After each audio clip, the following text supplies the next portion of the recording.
Hola familia bonita, seguimos con este libro maravilloso, Verdad frente a falsedad. Estamos en el capítulo 4, la evolución de la conciencia. Y nos dice que a lo largo de la historia intelectual se ha asumido que la mente, con su capacidad para el razonamiento y el pensamiento simbólico, es la marca irreductible y fundamental de nuestra humanidad. A menudo se cita que la capacidad de pensar es lo que diferencia a los humanos de los animales.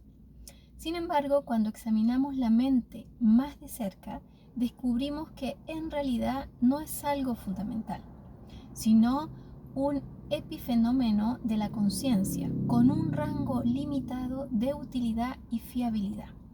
La intelectualización calibra en 410, que indica que la creencia en el que el intelecto es la capacidad última del ser humano en sí misma es una limitación.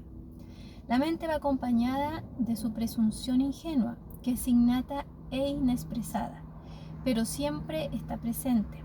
Esa presunción es la base de la falta de comprensión de las limitaciones. Nos dice que tiene este mecanismo de la negación y el orgullo. Por ejemplo, el pensamiento pienso, luego existo, calibra a un nivel de 400, en lugar de soy y luego pienso, que calibra en 480. Todo el mundo cree secretamente que su visión del mundo es correcta y cualquier otra está equivocada. En la medida que se observa claramente que la mente es un producto de la conciencia, entonces es esencial entender la naturaleza de la conciencia, sus orígenes, su desarrollo y su potencial. La conciencia es una expresión o cualidad de la esencia de la vida misma. Una declaración fundamental sobre la vida es que no está sujeta a ni es vulnerable a la muerte, la cual solo puede hacer que cambie de forma, que se transforme, ¿cierto? No puede ser destruida y solo puede cambiar de forma. Esto calibra en 1000.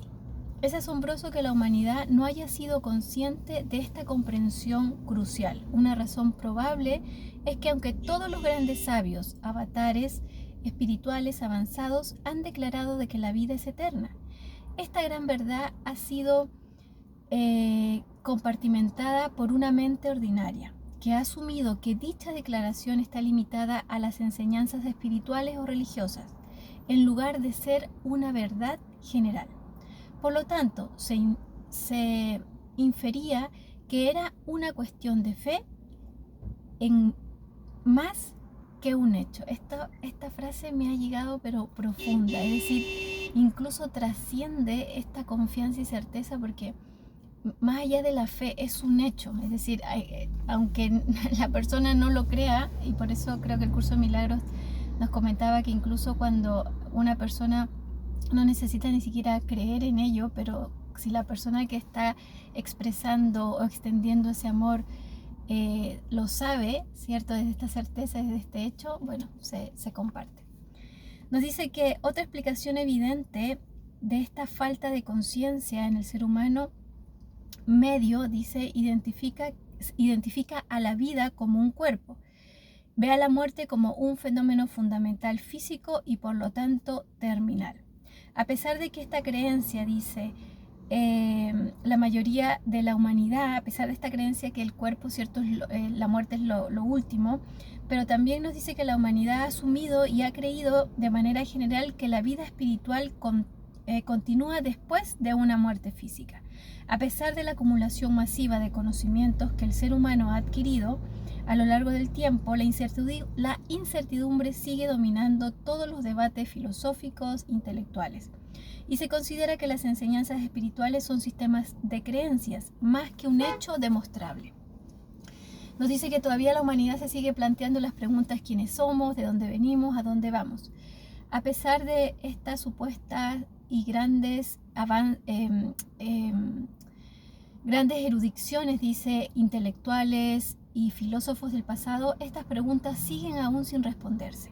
solo puede ser descubierta sumergiéndose en la fuente, la conciencia, sin la cual la mente no podría existir y sin la cual el ser humano ni siquiera sabría que tiene una mente. La naturaleza de la conciencia misma, cómo surgió, qué es y cómo funciona, se hace patente cuando se estudia su evolución. Aparentemente dice que en el planeta Tierra surgió de una condensación de una energía de origen galáctico que salió de su órbita.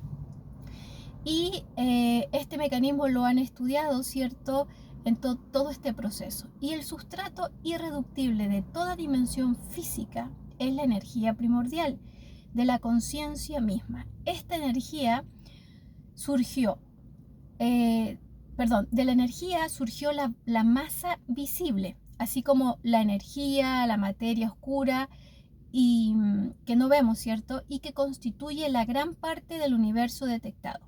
Nos dice que solo el 4% del universo es materia visible, el 23% es materia oscura invisible y el 63% restante es energía oscura también que es invisible.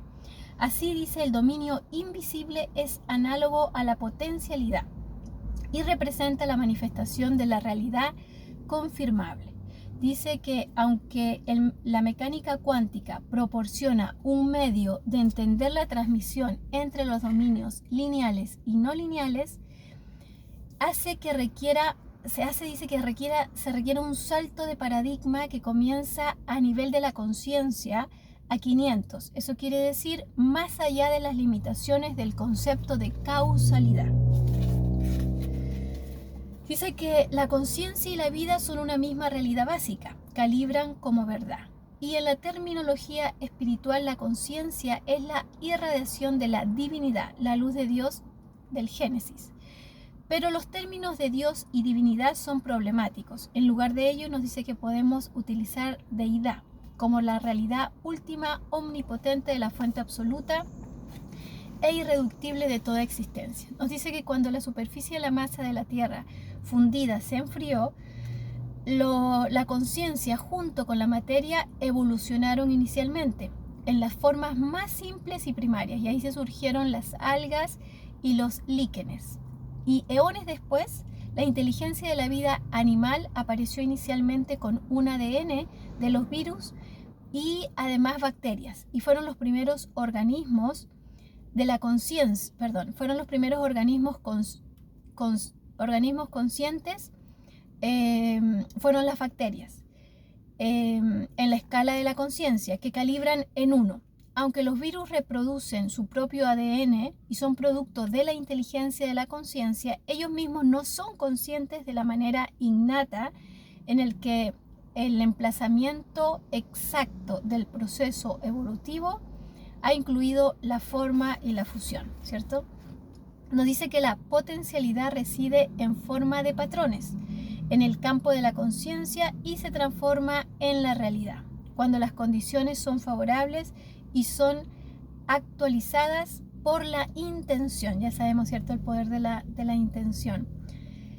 Nos dice que la capacidad del inmanifiesto se hace manifestado en virtud de su omnipresencia, de su omnipotencia, de su omniscencia, lo que significa que la realidad primordial incorpora todo lo conocido y lo cognoscible porque es la fuente. La inteligencia es la cualidad de la omniscencia, mediante la cual la información, es decir, la forma, llega a ser conocida y por lo tanto transmitible. Para que la vida sobreviva, nos dice que el principal requisito es que esté diseñada el objetivo primordial de la supervivencia. La autopropagación, el autointerés y el estar al servicio de uno mismo son requisitos a priori para que cualquier forma de la vida primitiva sobreviva y tenga éxito. Nos dice que la supervivencia de la vida, de la forma, depende de la acumulación, de la organización, utilización e integración de la pura energía misma. La energía se vuelve una necesidad en la vida. La satisfacción de esta necesidad básica se logra mediante el desarrollo del sistema de supervivencia de extraordinaria complejidad e ingenio. Nos dice que el aprendizaje se produjo específicamente dentro del dominio no físico del campo energético de la conciencia. Esto fue en el nivel de Rupert Sheldrake, donde se designó como causación formativa. Y la información impresa, y aquí se empezó a dar la información impresa en grabaciones, ¿cierto? El CD, el DVD, incluso incluyendo la radio.